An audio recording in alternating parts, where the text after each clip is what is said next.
Global Black Economic Forum stage. To welcome us this morning, we have Alfonso David, President and CEO of the Global Black Economic Forum.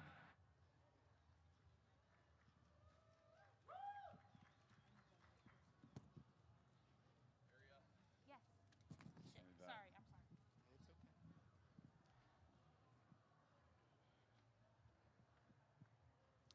sorry. Good morning, everyone.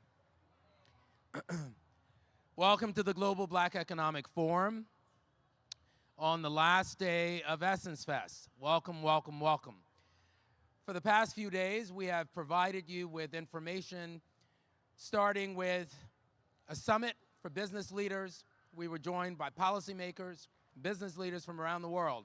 We're joined by the Vice President of the United States. We were joined by the Ambassador to the United Nations. We were joined by the former President of Liberia and many others. On Friday, we talked about the future of work. There were many folks on the stage that talked to you about what does work look like in the future. And on Saturday, we talked about the future of wealth. Today, we end our programming on the future of health. You will hear from speakers talk about some of the challenges that we face as marginalized communities in the health space. But you will also hear additional conversations about work and additional conversations about wealth. And I hope that you obtain information today that's helpful to you, that helps you transform or confront many of the challenges that we can face and see the potential solutions. We're starting this morning with a conversation about artificial intelligence and bias in healthcare and in the workforce. And I hope that the information that we provide to you this morning is not only useful, but helps you in transforming your lives moving forward. Thank you again for joining us.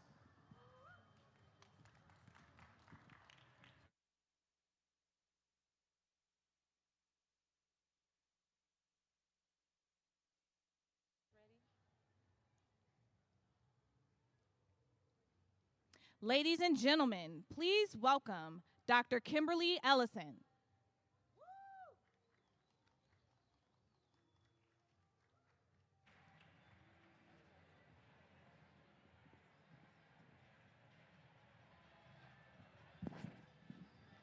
Good morning, ladies and gentlemen, and esteemed guests. It is with great enthusiasm that I welcome you all today to this discussion as we embark upon this thought-provoking journey in the world of artificial intelligence and bias in healthcare and employment. This is an important discussion that impacts the two critical areas that AI holds. It holds immense potential, but it also raises grave concern. So our purpose here today is to explore the artificial intelligence as it relates to using keywords and the keyword identifying tools, and then can it either exacerbate the existing healthcare disparities and or exclude those Black candidates from employment opportunities. So we aim today to shed light on these potential pitfalls, and more importantly, on today, we are going to identify strategies to navigate them effectively. Well, I can't do that alone, so to guide us through today's exploration, we have brought together a remarkable panel of esteemed business executives. These individuals have extensive expertise in their respective fields, and they possess, again, the insights to the present conditions as it relates to the future implications and the current conditions of AI and bias in healthcare and employment. Today, their collective knowledge and experiences will undoubtedly provide us with the invaluable perspectives about this pressing issue. So if you will, help me welcome to the stage on today, Sulay Sandy, Associate Partner at McKinsey & Company,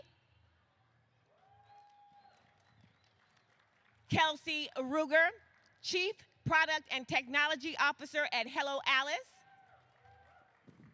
and last, but definitely not least, Brenda Darden Wilkerson, President and CEO of AnitaB.org. Welcome. Welcome, panelists. I'm excited. Are you all excited? All right. So through our discussion today, what we hope to gain, again, is a comprehensive understanding All right, you all are experts in this industry, in this field, and so we want you to share with us today some of the current. But as we have, again, at GBEF, and in this conversation, we're talking about the future of health. So, Brenda, Yes. we're going to start this journey with you. Okay. As an advocate for access, opportunity, and social justice for historically excluded communities in technology, what are the different ways that AI bias can manifest in healthcare? Well, it starts with the data that the AI is trained on.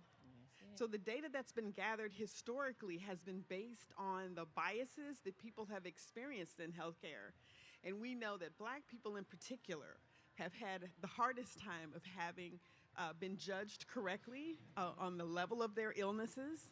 And so if that data says that you're at low risk for illnesses, then therefore, many times in the past you've had to be, and in the current situation, you've had to be sicker to even be treated, right? So that AI has been trained on that data. Second to that, the people who are creating the AI, and the problem with it is it's black boxed, which means that others can't look at it and really figure out how it's coming to those answers. Those people who are creating that AI, they're pretty homogenous. And many times we're not represented there. So our experiences are not validated. The errors that are about our experiences are not validated. And so that perpetuates that bias, and the data just keeps on ticking. Wow. Right.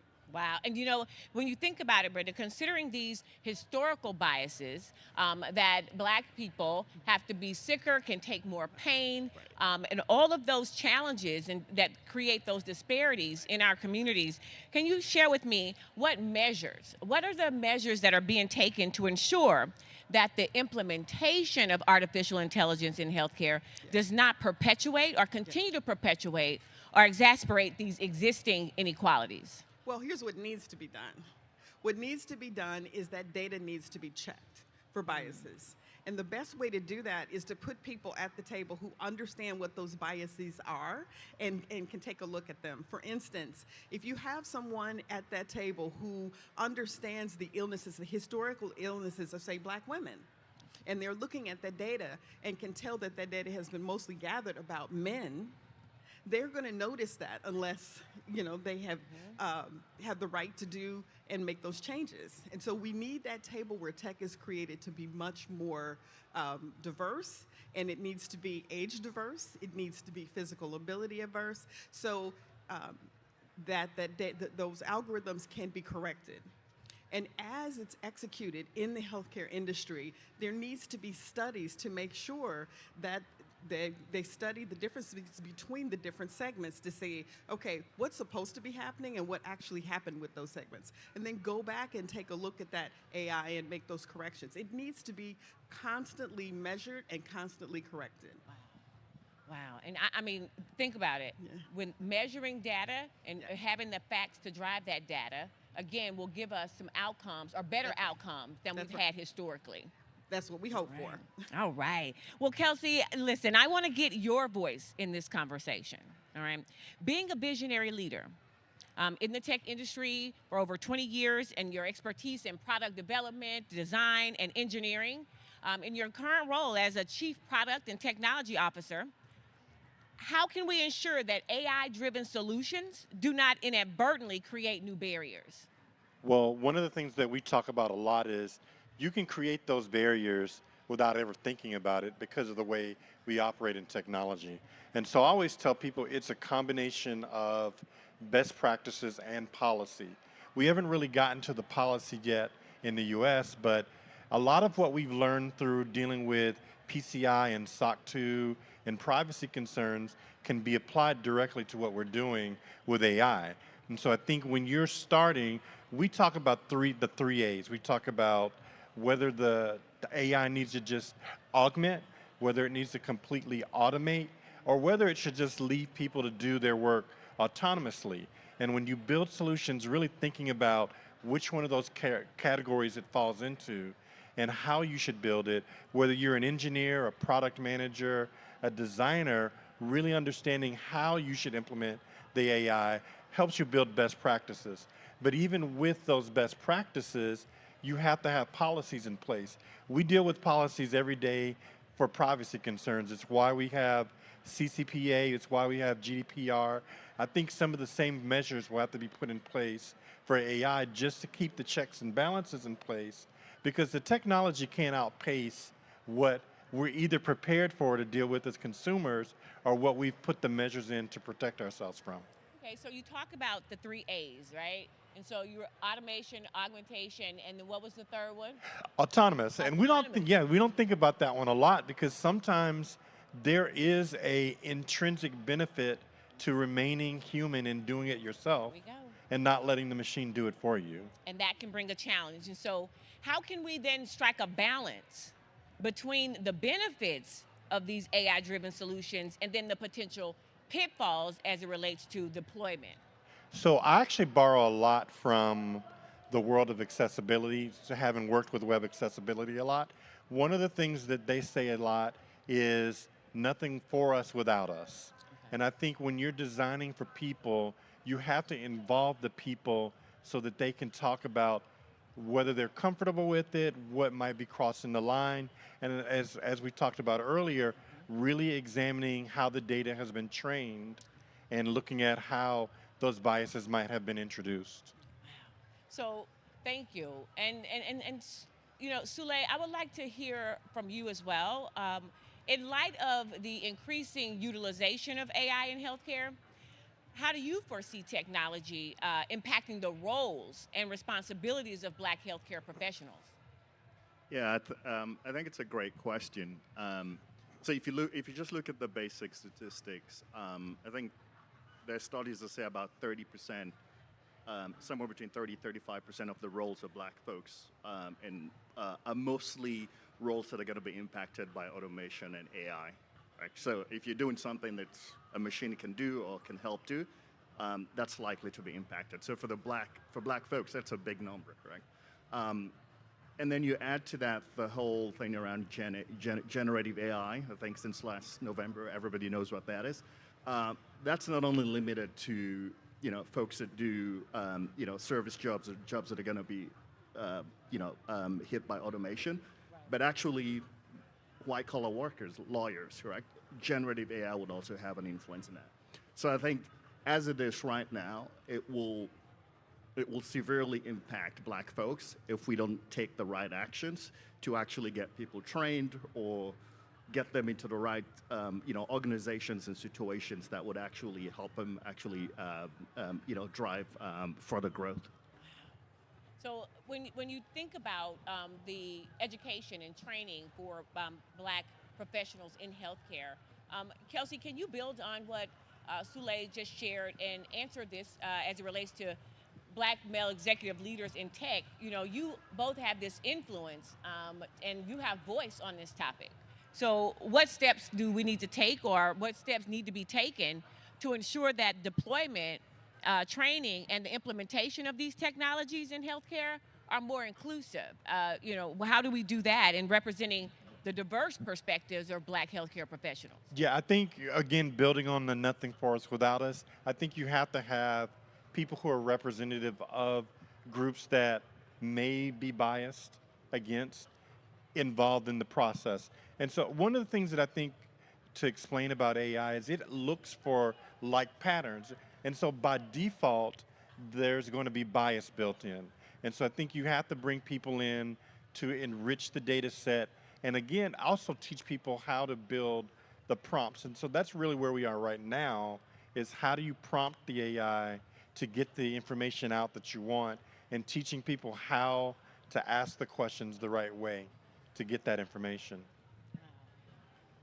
Sulay, will you add to that as well? I know we're talking about AI here, but I think it's actually, when you think of talent, it's much broader than that, right? Okay. So a lot of the work we do, I'll give a simple example here, and it's not AI related, but I was at we're having this big kickoff with a client, like over 200 people in the room, and it was a life sciences company, and they talked about the different drugs that they had, and they had pictures. And for for whatever reason, the picture about the AIDS drug was this really thin, malnourished-looking black person, right? And I sat in that room and I felt uncomfortable, but no one else did. But I think that goes to show that if we're going to build these AI solutions that are going to solve these disparities, we actually have to have black people at the table in terms of data scientists, the executives.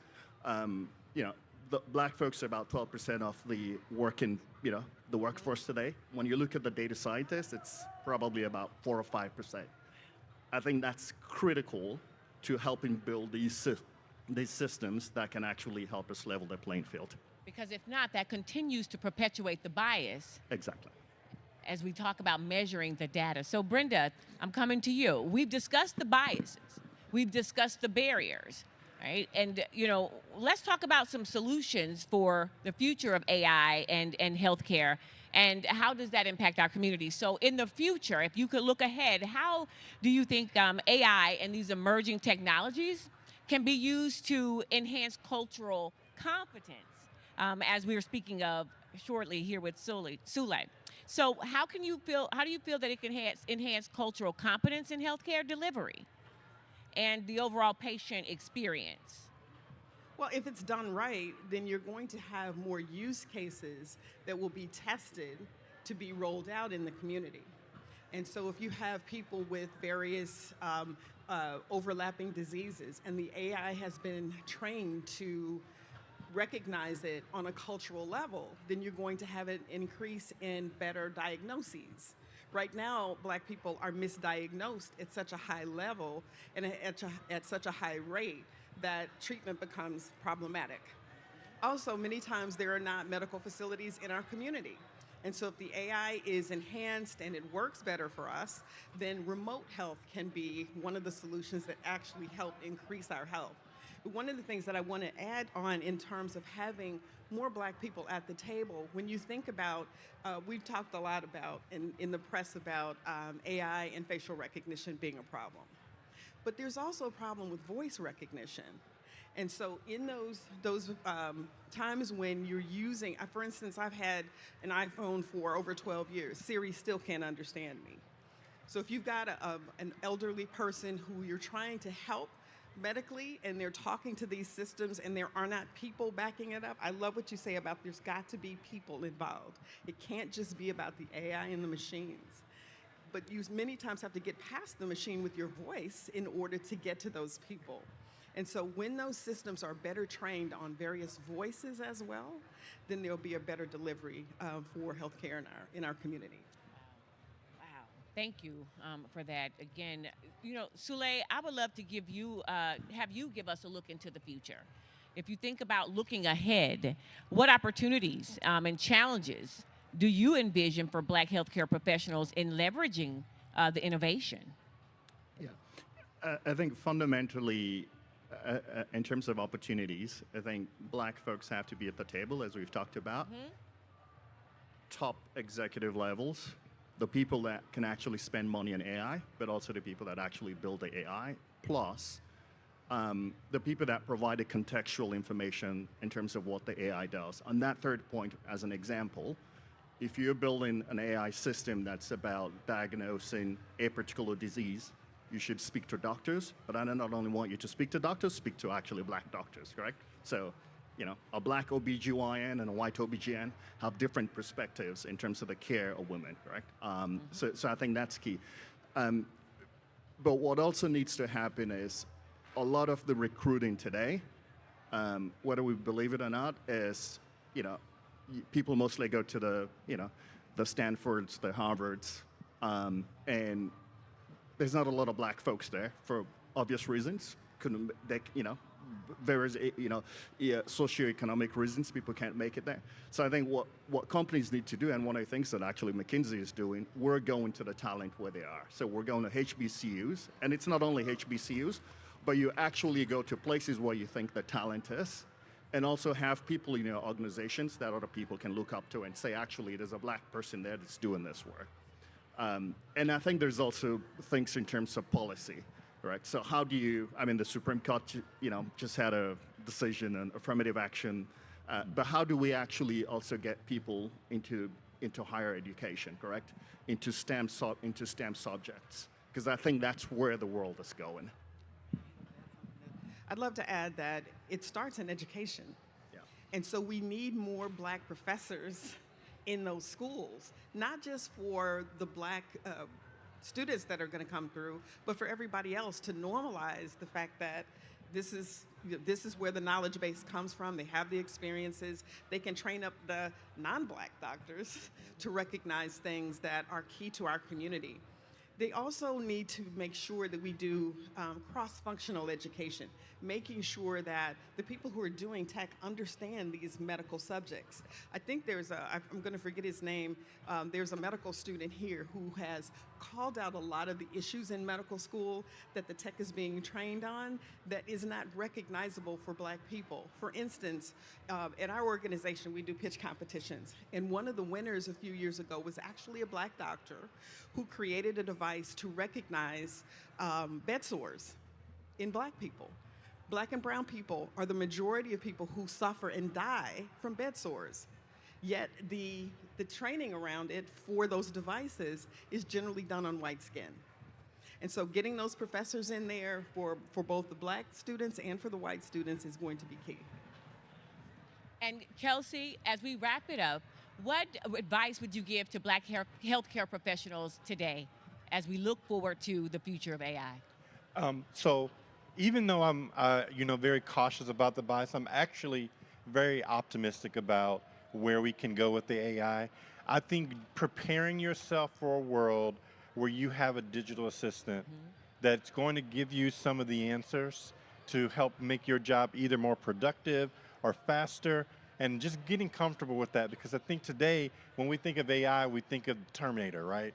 So, but it's not going to be that extreme. I think there will be a time when it's a part of all of our lives and we just get comfortable with living with that assistant on a daily basis. Wow, thank you. And thank you all for joining this discussion on this very important topic on today. It is clear that the conversations about AI has the potential to either exacerbate the disparities or be a catalyst, again, to drive healthcare forward for all. So on today, we thank you, give our esteemed panelists a round of applause, and I encourage each of you to take these insights back into your communities so we can be more diverse and inclusive as it relates to healthcare and AI. Thank you.